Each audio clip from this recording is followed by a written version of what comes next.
Today we're going to diagnose why this won't start with no scan tools and no computers. Let's get started.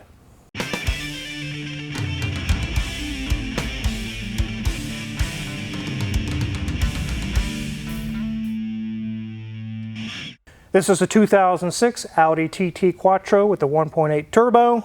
It needs quite a bit of little things fixed here and there, but the main thing is the customer was going to actually bring us the car and drive it up here with the list of complaints that he had, and all of a sudden there was another complaint to add to the list.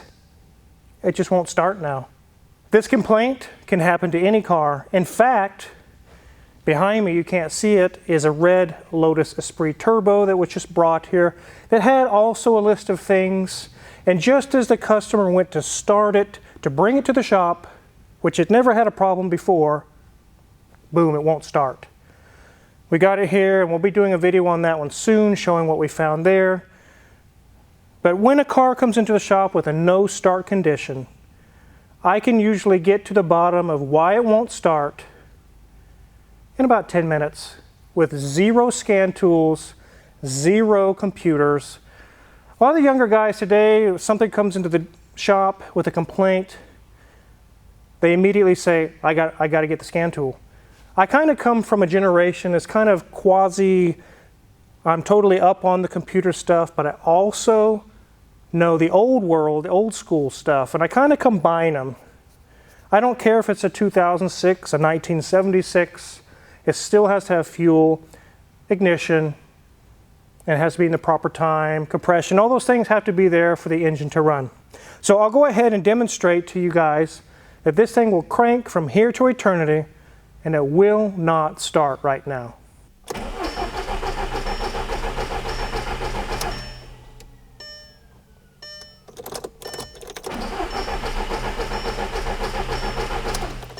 Well, so now's about the time that someone might say, let's get the scan tool out and see what's going on here.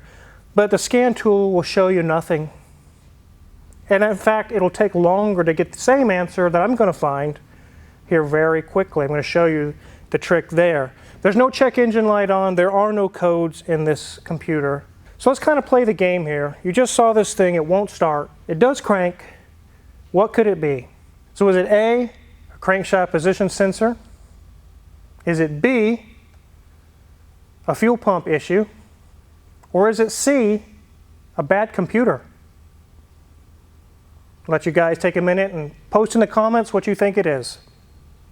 So right now I'm going to do an old-fashioned trick from a guy who really showed me the ropes, and a lot of the tricks and things that he learned over 40 years. Kind of my mentor, teacher from years ago. His name was Kenneth.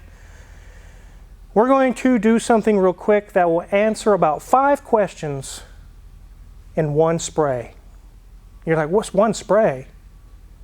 Let me show you. We're going to use good old-fashioned starting fluid. No, it's not going to blow the head gasket. No, it's not going to destroy the engine. I've been doing this for 30 years. It's never destroyed an engine. Now, if I emptied this entire can or half this can into this, yes, it could cause damage. I've seen people do that. We're going to put a very, very small amount, just enough to indicate whether or not the engine can run, if ignition is present. So I'll give it a start, and then I'll have Mrs. Wizard crank.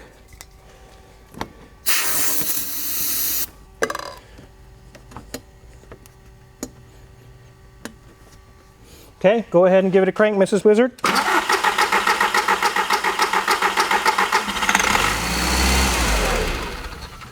So all I did was spray a very small amount into the intake tract so that it would be sucked into the engine and ignited like fuel. When a car rolls into the shop, crank no start, I can answer 5 questions in 1 minute with this bottle of starting fluid. So, did it start? Yes. If this engine is just given some fuel, it will run like a top. It runs perfect. And like I just mentioned, I answer 5 questions with 1 spray. Is it a bad computer? Not likely. Is it a bad crank sensor? Nope. Is it a bad cam sensor? Nope. Is a timing chain or a timing belt or something like that broken or something's wrong, low compression? Nope. Is it an ignition system problem? Nope.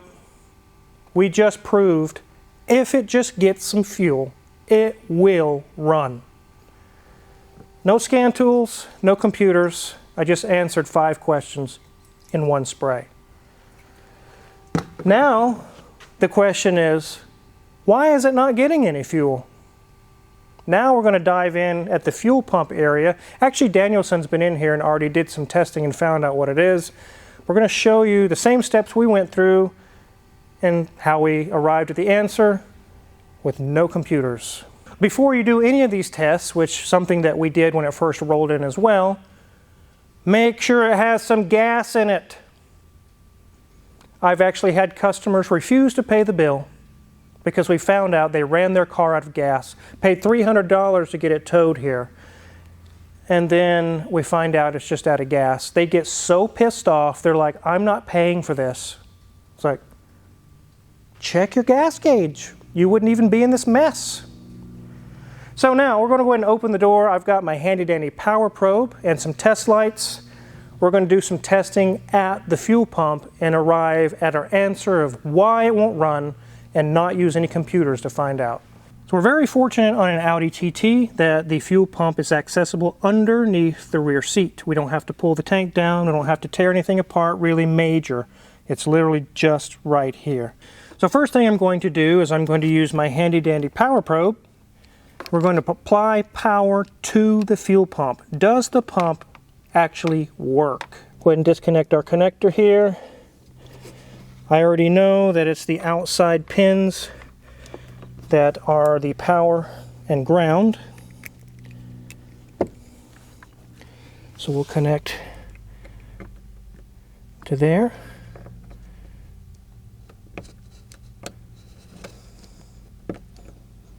And to there.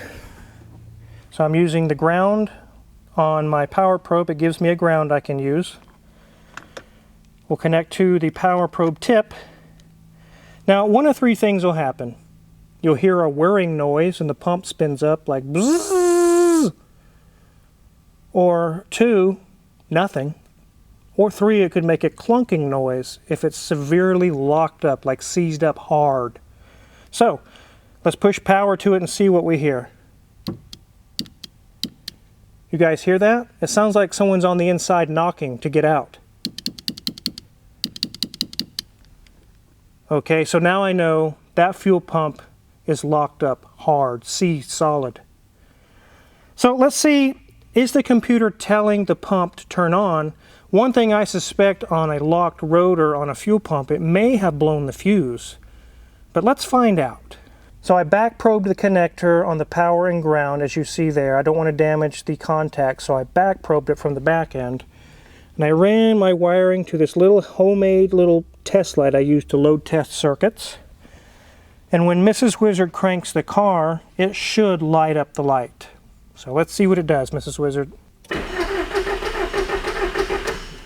Okay, so we're not getting any power to the fuel pump.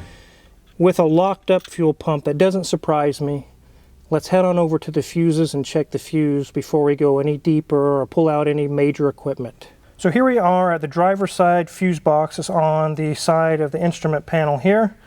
I know that fuse 28, which is that yellow one right there, is the fuel pump fuse. I'll go ahead and pry it out. Should just pull right out. Look at that, guys. You can see the black spot in the middle. This fuse is blown. So I have a brand new fuse. Let's go ahead and put it in. And then we'll go do our light bulb test all over again. All right, Mrs. Wizard, go ahead and turn on the key. We'll see if it cycles the pump. And there we go. Problem solved. So now we know the fuel pump is not running because it's literally locked up solid. So bad, in fact, that it blew the fuse. We put power to the pump. We heard the thumping noise like a little kid's in there knocking, trying to get out. Then we traced power and everything to the fuse and it was blown. Isn't that strange? This guy's driving this car all this time, enjoying, having a good time, and the day he goes to take it to the shop is the very split second that the fuel pump decides to lock up solid and blow the fuse. What are the chances? But it happens so much. So there we go. We found out why it won't start. No scan tools, no codes, no computers. and I could get this thing back on the road right now with a new fuel pump. We got a new fuse in, no problem. The other issue is it has kind of a rumble. It doesn't drive very smooth. We're going to put it on the lift really quick and just discover what that problem is before the video is done here. So let's go ahead and get this thing on the lift.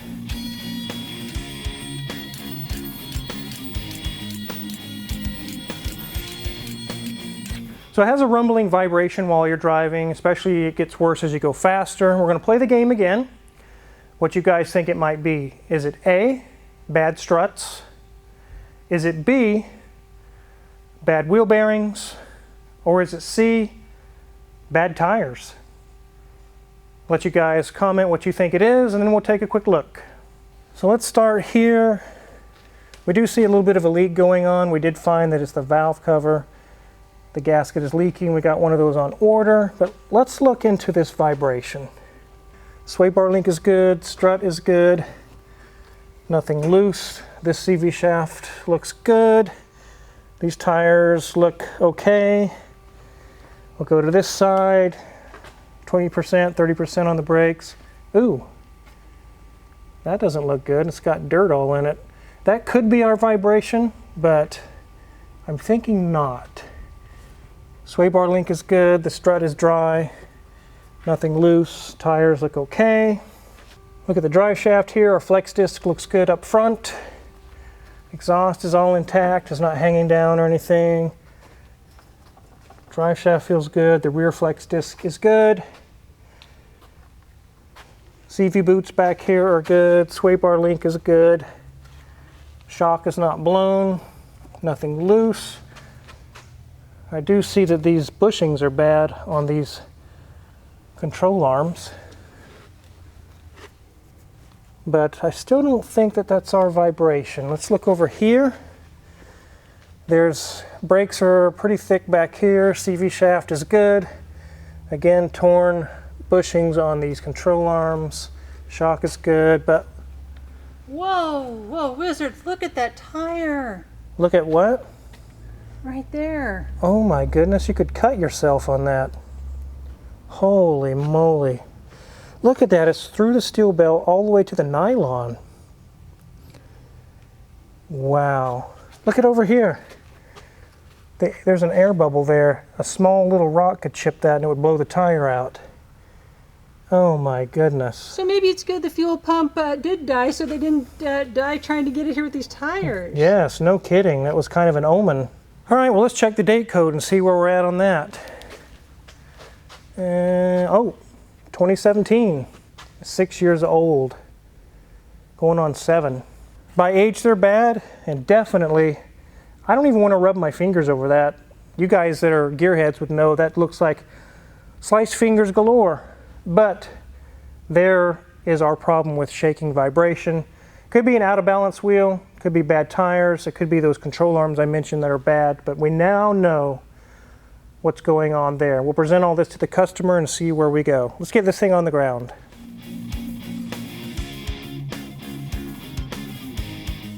Well, on this nice little Audi TT, they came to Omega for answers, and they got them.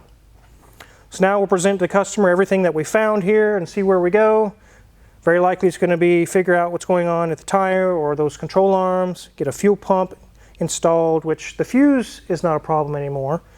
Just needs a fuel pump. Maybe a few other things, a valve cover gasket. And this thing will be road ready again. I definitely want to do a video to show you guys that it doesn't always require a scan to our computer to find out what's wrong. In my days of me doing the work at a previous shop where I was still learning, but I was still pretty good, a car could come in with a no start in 2 or 3 or maybe 5 minutes. I could have the answers, and I'm sitting at the computer ordering parts, just that fast. It didn't take me an hour to figure it out.